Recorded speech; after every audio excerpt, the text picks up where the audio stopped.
Candid अमन, कहानियों का smuggler. SR की जिद पर उसके साथ सोते वैदिश ने आधी रात में किया एसआर को तंग, जिसके बाद वेदिका ने बताया उसे उसके रोने का कारण। वैदिश के खाने को एक चैलेंज समझकर एसआर ने उसके लिए फीडिंग बॉटल बनाई, जिसके बाद वेदिका भड़की एसआर के ऊपर और उसने कर दिया एसआर को खामोश। तो आखिर ऐसा क्या हुआ जिसमें वेदिका पड़ गई एसआर के ऊपर भारी? आइए सुनते हैं कहानी के इस भाग में। लेकिन उससे पहले अगर आपने अभी तक हमारे चैनल को यानी कि कैंडिड अमन को सब्सक्राइब नहीं किया है तो जल्दी से जाइए सब्सक्राइब कीजिए और हाँ, अपना प्यार हमें जरूर दीजिए। चलिए बढ़ते हैं कहानी के आगे की सफर की ओर। वेदिका से पीठ फेरकर एसआर ने उसे अपनी नजरों से दूर होने के लिए कहा, जिस बीच वेदिका अंदर तक कांप चुकी थी। वेदिका के घबराते हुए चेहरे को देखकर एसआर के हाथ की पकड़ वेदिका के चेहरे से पल भर में लूज हो चुकी थी। एसआर ने अपने चेहरे को वेदिका से फेरते हुए गरजती हुई आवाज में कहा, अपना ये चेहरा लेकर मेरी नजरों से दूर हो जाओ, इससे पहले मैं कुछ गलत कर बैठूं, और वैसे भी यहां मौसी भी नहीं है तुम्हें बचाने के लिए। वेदिका के ऊपर एसआर की धमकी ने फौरन असर किया। वेदिका उस बिस्तर से उठी और फौरन सोफे पर वैदिश के पास आकर बैठ गई। वेदिका के चेहरे पर घबराहट की वजह से पसीने की बूंदें चमक रही थी। उसकी निगाहों में एसआर का खौफ उसे साफ नजर आ रहा था। आज दिन में ही एसआर ने वेदिका को उसका गला दबाकर मारने की कोशिश की थी, जिसके बाद जैसे तैसे मौसी जी ने वेदिका को उससे छुड़ाया था। मौसी ने वेदिका को समझाया भी था, बेटा एसआर से कभी मत उलझना, उसे बहस करने वाले लोग बिल्कुल भी अच्छे नहीं लगते, उनसे वो सख्त नफरत करता है। लेकिन बावजूद इसके अपने भाई के बारे में इस तरह की बातें सुनने के बाद वेदिका अपने ऊपर से कंट्रोल खो बैठती थी। एसआर बेड से उठा और सीधे वेदिका के पास आया। वेदिका एक बार फिर से एसआर को अपने नजदीक आते देखकर सहम कर सोफे से चिपक चुकी थी। एसआर ने झुकते हुए सोफे पर सोए हुए वैदिश को अपनी गोद में उठा लिया। इस दौरान उसने ख्याल रखा था कि उसकी आंख ना खुल जाए। एसआर वैदिश को लिए अपने बेड की तरफ बढ़ चुका था। एसआर के वहां से अपने बेड की तरफ बढ़ते के साथ वेदिका ने एक चैन की सांस ली। उसने वेदिका से कहा, संयम मेरे पास मेरे बेड पर सोएगा, तुम वहां सोफे पर सो सकती हो, वैसे भी तुम्हें मेरी खुशबू का एहसास सोने नहीं देता ना। वेदिका ने अपनी नजरें चुराई और अपने चेहरे को सोफे पर दूसरी ओर फेरते हुए वो लेट गई। देर रात एसआर की आंख वैदिश की जोर जोर से रोने की आवाज से खुल गई। वैदिश बेतहाशा रो रहा था। अब तक उसके रोने की आवाज सुनकर वेदिका की भी आंख खुल चुकी थी। एसआर ने झल्लाते हुए कहा, ये बच्चा इतना क्यों रोता है यार? वेदिका ने एसआर की बात का जवाब दिया, क्योंकि उनके पास अपनी बात को समझाने का बस यही तरीका होता है। उसे भूख लगी है, वो इसीलिए रो रहा है। बच्चों को दिन में कम से कम 3 से 4 बार फीड कराना होता है और ये वैदिश को फीड कराने का टाइम है। एसआर ने वेदिका को ऑर्डर देते हुए कहा, तो तुम मेरा मुंह क्या देख रही हो, जाओ और जाकर इसका खाना लेकर आओ। वेदिका ने एसआर से हैरान होते हुए पूछा, क्या आपको यह भी नहीं पता कि वो खाता क्या है? एसआर ने अपनी आईब्रो को उठाते हुए वेदिका को जवाब दिया, क्या इस बात से कोई फर्क पड़ता है? वेदिका ने भी फौरन जवाब दिया, हाँ पड़ता है, क्योंकि आप इसके पिता बनना चाहते हैं और पिता बनना इतना आसान नहीं होता जब आपको यही नहीं पता कि आपका बच्चा क्या खाता है और आप उसका पेट कैसे भर सकते हैं। एसआर ने इस बात को एक चैलेंज के तौर पर ले लिया और उसने वेदिका से कहा, यह कोई इतनी बड़ी बात भी नहीं है, मैं इसके लिए खाना तैयार कर आता हूं, it's not a big deal. Vedika ने भी अपने हाथ बांधते हुए एसआर से कहा, तो फिर ठीक है, आप जाइए और वैदिश के लिए उसका खाना लेकर आइए, तब तक मैं इसे चुप कराने की कोशिश करती हूं। एसआर बेड से उतरा, जिसके बाद उसने अपने कदम बाहर की ओर बढ़ा दिए। एसआर ने वेदिका से कहा कि उसके लिए बच्चे को फीड कराना कोई बहुत बड़ा काम नहीं है, लेकिन इस बात से एसआर पूरी तरह से अनजान था कि 2 साल का बच्चा एक 6 फुट के आदमी पर किस तरह से भारी पड़ सकता है। एसआर नीचे हॉल में आया, जिसके बाद उसने अपने कदम किचन की तरफ बढ़ा दिए।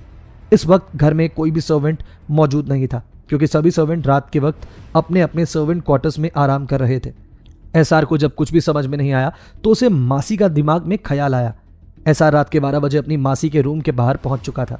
एसआर ने मासी के रूम का दरवाजा नॉक किया, जिसके बाद उसने डोर को हैंडल घुमाते हुए खोल दिया। मासी का रूम इस वक्त मासी के खर्राटों की आवाज से गूंज रहा था। एसआर ने मासी के तेज खर्राटों की आवाज से इरिटेट होते हुए अपने दोनों कान बंद कर लिए। उसने मासी को आवाज देकर कम से कम 2-3 बार जगाने की कोशिश की, लेकिन मासी की नींद कुछ ज्यादा ही गहरी थी। एसआर ने उनके कंधे को हिलाने के बावजूद भी देखा कि उसकी मासी करवट लेकर वापस सो चुकी है। एसआर समझ चुका था कि वो जो चैलेंज उसने अभी अभी वेदिका से लिया है, उसे खुद ही उस चैलेंज को पार करना होगा। एसआर अब किचन में आया और उसने सबसे पहले इंटरनेट पर सर्च किया what to feed to a 2-year-old baby. Result एसआर की नजरों के सामने था। एसआर को मालूम चल चुका था कि उसे वैदिश को दूध पिलाना है। एसआर ने अब किचन में दूध ढूंढना शुरू किया। उसे रेफ्रिजरेटर में दूध रखा हुआ मिल चुका था। मशक्कत के साथ उसने गैस स्टोव को ऑन किया, जिसके बाद उसने दूध का पैन गैस स्टोव पर रख दिया। जल्दी दूध में उबाल आ चुका था।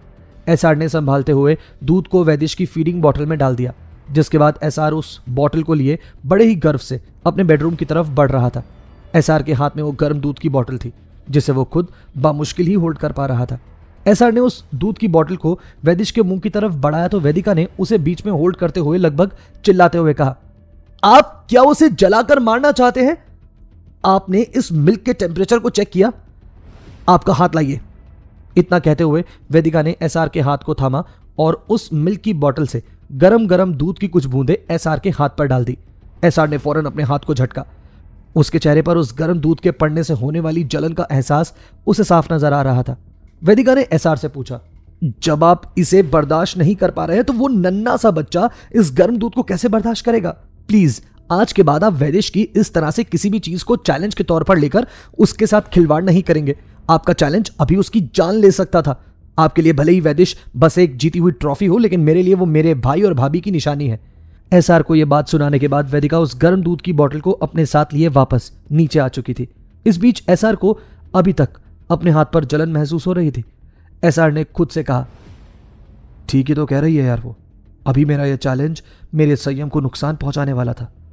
एसआर, तू हर बात को चैलेंज के तौर पर नहीं ले सकता, कम से कम संयम के मामले में तो नहीं। एसआर की नजर इस दौरान बेड पर लेटे खेल रहे वैदिश पर पड़ी। एसआर जब कमरे से बाहर गया तब वैदिश बुरी तरह से रो रहा था, लेकिन उसके भूखे होने के बावजूद भी वेदिका ने उसे शांत करा दिया था और इस समय वो खिलखिलाकर हंस रहा था।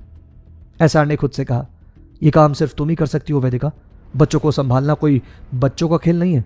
एसआर के चेहरे पर मुस्कुराहट थी और वैदिश के नन्हे नन्हे हाथों को होल्ड करते हुए वो उसके साथ खेल रहा था। जल्दी वेदिका वैदिश के लिए उस दूध को ठंडा करने के साथ उसमें शुगर मिक्स करके ले आई थी। वेदिका वैदिश के नजदीक बेड पर आकर बैठी और उसने पहले उस बोतल से कुछ दूध की बूंदें अपने हाथ पर डालकर चेक की। उसके बाद उसने उस फीडिंग बोतल को वैदिश के मुंह में लगाया। वैदिश सच में इस वक्त बहुत भूखा था। दूध की बोतल के मुंह से टच होते ही वैदिश ने बेसब्री से उसे पीना शुरू कर दिया। वेदिका ने अपने चेहरे पर कॉन्फिडेंस सजाए एसआर से कहा, देखा, मैंने तुम्हें कहा था उसे भूख लगी है। एसआर ने में जवाब दिया, जिसके बाद वो बेड पर अपनी दोनों बाजुएं अपने सर के नीचे लगाए लेट चुका था। इस बीच वेदिका बेड के सिरहाने से अपनी कमर टिकाए वैदिश को फीड करा रही थी, लेकिन वेदिका को अंदाजा ही नहीं हुआ कि कब वो दूध की बोतल अपने हाथ में होल्ड किए हुए वैदिश को फीड कराते कराते सो चुकी थी। वेदिका इस समय भी बेड के सरहाने से अपनी कमर लगाए बैठी बस सो रही थी। वैदिश को भूखे होने की वजह से उसने दूध की बोतल को पूरी तरह से खाली कर दिया था, जिस दौरान वैदिश भी सो चुका था। इस बीच एसआर, जो अपने सर के नीचे अपनी दोनों बाजुएं लगाए सुकून से लेटा हुआ था, अभी भी जाग रहा था। जब उसके कान में कोई आहट नहीं पड़ी तो उसने अपने चेहरे को वेदिका और वैदिश की तरफ घुमाया। एसआर ने देखा तो इस पल वेदिका और वैदिश दोनों ही सो चुके थे। एसआर की नजरें वेदिका के ऊपर गई तो उसने खुद से कहा, वेदिका, आई नो कि तुम एक अच्छी लड़की हो, लेकिन तुम्हारे साथ अच्छा बने रहने की मेरी कुछ शर्तें हैं। मुझे उम्मीद है कि तुम मुझे वो बनने के लिए मजबूर नहीं करोगी जिसे तुम बर्दाश्त नहीं कर पाओ। एसआर ने बेड से अपनी जगह छोड़ी और अपने कदम उसने बेड की दूसरी तरफ बढ़ाए, जहां वेदिका अपनी पीठ को बेड के सिरहाने से लगाकर नींद के आगोश में जा चुकी थी। एसआर ने वेदिका के नजदीक झुकते हुए उसकी पीठ को अपनी बाजुओं का सहारा दिया। उसने वेदिका को संभालते हुए उसी बेड पर वैदिश के दूसरी साइड पर लेटा दिया। एसआर ने वेदिका को उसके सीने तक ब्लैंकेट से कवर किया, जिसके बाद वो वहां से बेड पर अपनी साइड में आ चुका था। एसआर बेड पर लेटा तो इस समय वेदिका की करवट एसआर की तरफ ही थी। एसआर ने जब वेदिका के चेहरे को देखा तो उसे आज दिन में अपना किया हुआ वो वाकई याद आ गया, जब उसने वेदिका की गर्दन को अपने शिकंजे में कस लिया था। वेदिका सांस लेने के लिए छटपटा रही थी। वही नजारे इस वक्त एसआर की आंखों के सामने चल रहे थे। इस सब से बेचैन होते हुए एसआर ने वेदिका की तरफ अपनी पीठ फेर ली। वेदिका इस सब के दौरान जाग चुकी थी। जब उसने एसआर को अपने आप को सुकून से बेड पर सुलाते हुए और ब्लैंकेट ओढ़ाते हुए देखा तो उसे ये सब देखकर सच में हैरानी हो रही थी। इस वक्त जब एसआर की पीठ वेदिका की तरफ थी तो वेदिका ने अपनी आंखें खोल ली। वेदिका ने खुद से कहा, आपको समझ पाना बहुत मुश्किल है। पता नहीं कब मैं आपका असली चेहरा पहचान पाऊंगी, लेकिन इतना तो मुझे मालूम है कि आपके दिल में मेरे लिए कोई नरमी नहीं है। मैं सिर्फ और सिर्फ आपके लिए इंतकाम का जरिया हूं, जिसे आप हर तरह से दुख पहुंचाने की कोशिश करेंगे। लेकिन मैं भी इस सब के लिए तैयार हूं। टूटने वालों में से तो मैं भी नहीं हूं। मैं मेरे वैदेश के लिए कुछ भी बर्दाश्त करूंगी, फिर चाहे मुझे आपके साथ ही क्यों ना रहना पड़े। वेदिका ने भी अब एसआर की तरफ अपनी पीठ फेर ली। दोनों के बीच कुछ ही फुट का फासला था, लेकिन इसे तय करने के लिए न जाने उन्हें कितना समय लगने वाला था। वेदिका के दिल में एसआर का खौफ और एसआर के दिल में वेदिका और उसके परिवार के लिए बेहद नफरत थी। क्या होगा एसआर का अगला कदम? अभिमन्यु के कोमा में जाने की खबर सुनकर टूट चुका है अभिमान। किस तरह से लेगा वो एसआर से इंतकाम? क्या अभिमान वजह बनेगा एसआर और वेदिका के अलग होने की? क्या होगा कहानी के आगे के सफर में? जानने के लिए सुनते रहिए कैंडिड अमन।